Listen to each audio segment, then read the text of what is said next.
Finally, the Ivy League will be able to play in football postseason play for the first time since the 1940s, with their decision to allow their teams to compete for the FCS Playoffs. It is something players have been fighting for to at least have the opportunity to compete for a national title in football. It is a decision I could not be happier to see. This video has been highly requested the past few days, and people have been asking for my thoughts on the situation, so here it is. An amazing decision by college football administration for once. But before we get into this, if you enjoy college football content like this, make sure to leave a like and subscribe. Also let me know what Ivy League football team is your favorite in the comment section below.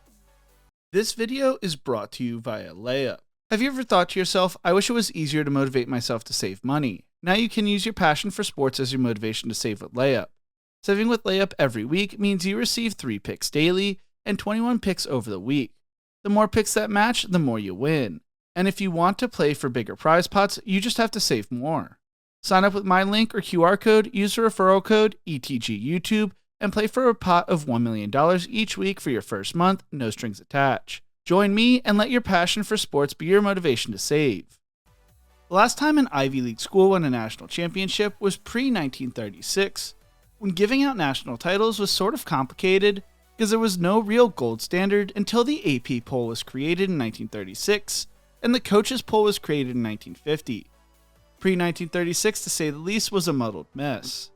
Throughout the early history of college football and into the 1920s, the game was dominated by Princeton and Yale, while Harvard was also considered a powerhouse as well. All 3 of those schools, as well as Cornell, Dartmouth, and Columbia, all have claimed national titles pre-1936, but no Ivy League school has finished the season ranked as the #1 team in the nation since the introduction of the AP poll or the coaches poll. Yet the programs did not drop off, as the Ivy League schools would have schools ranked in the polls through the 1970s. When the FBS and FCS separated in the 1980s, the Ivy League would drop down to the lower level of Division I, known as Division I AA. Since the separation, the Ivy League has always done things a little different compared to every other football league at the Division I level. They have always started their season later than other conferences, kicking their season off in Week 4 of this year while ending their season before Thanksgiving weekend, only playing 10 games compared to the usual 12 games most schools play. Billy Witz from the New York Times wrote back in 2019, "Consider that when Notre Dame won the national championship in 1973, the Irish played their first game on September 22nd, which, like Saturday, would have qualified as autumn. While some teams' college football seasons last nearly 6 months, the Ivy League season lasts 10 weeks, ending before the Saturday before Thanksgiving, and starting 9 weeks before that with no byes. They play a 7-game conference schedule with 3 non-conference games.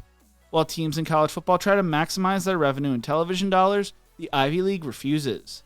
The league signed a 10-year television deal back in 2018 with ESPN, and since the network has prodded the league to start earlier and play midweek games, the Ivy has refused. Robin Harris, the Ivy League executive director, told the New York Times, "We definitely are very philosophical driven, so there has to be a rationale where a change truly benefits the student athletes. The later start provides coaches to spread out their practices before the season starts, which allows players to have summer internships that accelerate their careers for after football." Witz goes on to write, "Reticence over a longer season and a heightened awareness of football-related brain injuries explain why Ivy League presidents have shown no inclination towards allowing their teams to participate in football championship subdivision playoffs, even as coaches and players largely support it. It should be noted as well that the Ivy League has banned tackling during in-season practices since 2016. The Ivy League was one of 3 conferences that did not send their champions to the FCS playoffs. The SWAC and MEAC don't participate, but they play in their own championship game known as the Celebration Bowl.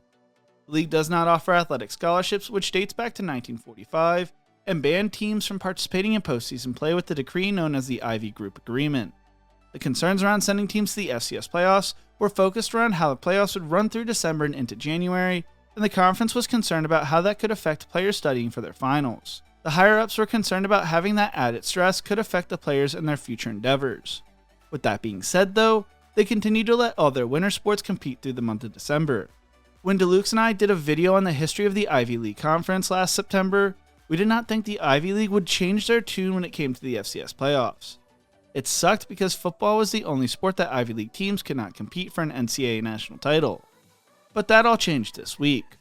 Players for years have fought and made it known they wanted to be able to compete in the FCS playoffs, and it looks like they have finally won the battle.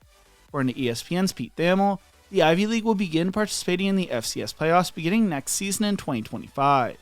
For the first time in 80 years, Ivy League schools will be able to play for a national title in football.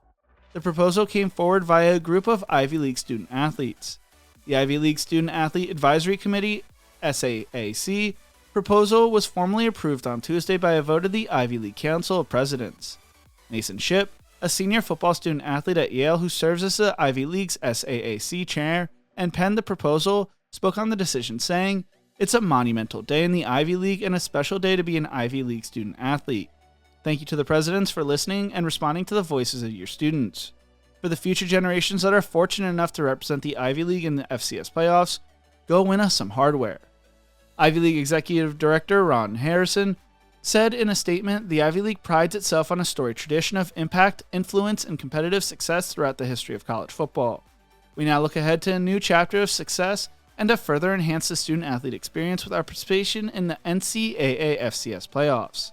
I want to commend the students on our SAAC for their thoughtful and thorough proposal as well as the commitment to the league's legislative process.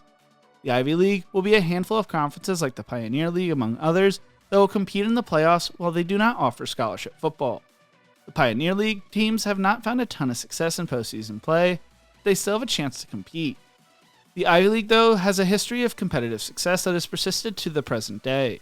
In 12 of the last 14 seasons, the Ivy League has posted a non-conference winning percentage of 500 or higher. Since 2017, the league is collectively 119-49 in the non-conference games.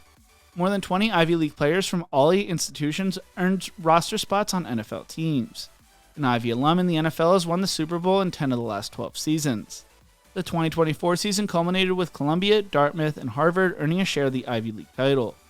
Over the next several months, the league will develop tiebreakers to determine how its automatic qualifier will be awarded when there are co-champions in the future. While I do not think Ivy League schools will be able to go on major runs and compete against the likes of North Dakota State, South Dakota State, Montana, among others, I think it's great that they will at least get a chance to actually compete. Just imagine if an Ivy League school is able to go on a run, specifically Columbia, who gets to host a game in Manhattan, New York, while the snow is falling in December. It would truly be magical. What do you think? Is this the right move for the Ivy League? Let me know in the comment section below. If you enjoyed this video, make sure to check out one of my other videos YouTube thinks you will love right here. Thank you so much for watching, and as always, remember to embrace the grind.